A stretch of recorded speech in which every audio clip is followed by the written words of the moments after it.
We're going to continue in Chapter 5 by talking about lift. And lift is an important concept that helps us to differentiate between any model that we have for classification and comparing that with the naive model, which would just be randomly assigning individuals to either a 0 or a 1. And this becomes important when the cost of making errors is not the same. So imagine we're going to issue credit cards to people. We have application information that they've submitted, and we have two choices. We can either issue them a card or not issue them a card, just to keep things simple. So those that we decide we're going to not issue a card to, we could say, well, there's a chance for making an error, and the error is that these would be good customers and they would pay back their money that they borrow. They might pay some interest, hopefully they would, and if we don't issue them cards, then the cost of that is the transaction fees that we could collect and also any interest that they might pay. So that's an error. But the other error is if we decide that somebody is going to be a good customer and we send them a credit card and say, here's a credit limit, and they need some cash, but they're not going to pay it back. So they run up the card to the credit limit and then they skip town and you never hear from them again. In cases such as this, we are going to be willing to tolerate a greater error if we can find those people that will not pay back their debts and incur larger costs to the company. And this can be used, this tool, this lift chart can be used for determining that. So we have two different measures that we're going to talk about. One's called sensitivity and specificity. And sensitivity is the proportion of the ones that are classified correctly. Specificity is the proportion of the zeros that are classified correctly. That's one way to think of this. And the other is the false positive rate, which is the proportion of the predicted ones that are not actually ones, and false negative rate, which is the proportion of the predicted zeros that are not actually zeros. So these turn out to be very closely related, but they're not the same measures, although oftentimes they are erroneously used one in place of the other. So we can look at these things on a graph. If we put the sensitivity on the y-axis and the specificity, or rather 1 minus the specificity on the x-axis, notice that here they're saying 1 minus the specificity is the same as the false positive. That's not the case. What really is going on here is they're saying if you put the false positive here and the true positive rate here, then you would have similar things. But these are not actually the same thing. So we're going to actually cross out the true and the false positive because if we did have the true positive and the false positive on the chart would actually potentially be different. But the idea here is if the specificity is 100%, that means that we have correctly classified all of the zeros. That's going to put us somewhere on this line. And if the sensitivity is 100%, that means we've classified all the ones correctly. That's going to put us at this point right here. So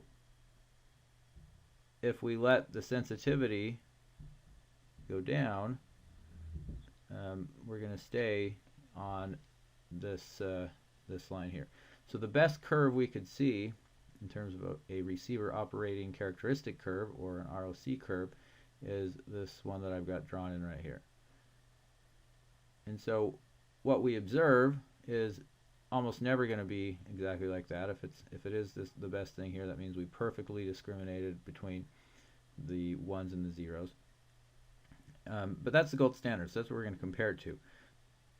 This is actually a tool that can be used to compare different models, and you can look at the ROC curves for competing models, and the one that's closest to the ideal is going to be the best fitting model. Lift and lift curves are very useful tools for identifying the most important class. For example, if you worked at the IRS and it was your job to determine who was going to be audited, you have millions and hundreds of millions of people in the United States that you could potentially audit. You can't very well audit all of them, and most of them are probably not cheating on their taxes. So you want to be able to identify those who are most likely to be cheating and audit those. So So a lift curve is something that would help you to do that. And the idea here is to estimate the probability that people are going to be considered cheating on their taxes, and then compare the proportion of that rare event that you would get based on the model that you are using to no model or random pick. And by that I mean, if you were looking at all of your potential taxpayers and you said, well, I don't have any idea which ones are in need of being audited, so I'm just going to randomly select, that would be the no model or the random pick. And so we want to compare how our model would do to that one, and the lift curve tells us how that works. We can see what a lift curve looks like by putting the portion of the total number of records that we might sample on the x-axis, and then on the y-axis we would say, what is the lift? In other words, how many times more likely are we to identify the class of interest if we take, say, the top 10% or the top 20% or the top 30%. So this curve here is comparing the model that we've used to fit to the baseline model, or just the random model, which would be represented by a lift of 1. So this says here for 20%, if we took the top 20%, we would identify twice as many fraudulent taxpayers than if we just randomly were to select. This brings us to the point where we can talk about asymmetric costs. And one way to think of asymmetric costs is really, instead of thinking about the cost of making a misclassification, we could say, well, what's the benefit of making the correct classification? So let's look at this example. We want to send an offer to 1,000 people, and the average response rate is only 1%. So that's pretty rare. The naive rule says, let's just classify everyone as a 0, because that will give us an error rate of only 1%, and that sounds pretty good, doesn't it? With a 1% average response rate, let's say of these 1,000 people, then there are 10 that would respond affirmatively, and the remainder, 990, that would not respond. And we can come up with a data mining procedure that correctly classifies 8 of those 10 ones as ones, but it does it at the cost of misclassifying 20 of the zeros as ones and 2 of the ones as zeros. If that's the case, we can look at the confusion matrix, and we have 990 actual zeros, and we're predicting that we have 970 zeros correctly, and 20 of these zeros we're classifying as a 1. So in total, we're predicting that there's 28 ones, and 8 of those are correct, 20 are not correct, and we're predicting 972 zeros. 970 are correct, and 2 are not correct. So that gives us an error rate of 2 plus 20, or 22, divided by, should be divided by 1,000, or 2.2%. So that's considerably higher than the naive rate of 1%. And so we have to ask ourselves the question, is it worth it? And in this situation, you would say the naive rule would predict everyone to be a 0, and so we would not send out any offers. And if we don't send out any offers, we're not going to get any business or any responses. So let's look at the profit that we would get from a 1. And in this case, we'll say if it's a 1 and we identify it correctly, we make $10, and it costs us $1 to send out each of the offers. So if we use the naive rule and everyone's classified as a 0, then we don't send out any offers. It doesn't cost us anything, but we don't make any money. Using the data mining procedure, we send out 28 offers, and 8 of those respond with a profit of $10 each. 20 don't respond, so that costs us $1 each, and 972 get nothing. So we have $80 here. That's what we bring in, and we have to pay $20 to do that. And notice this is the profit, so we're really bringing in $11 to offset the $1 for sending it out.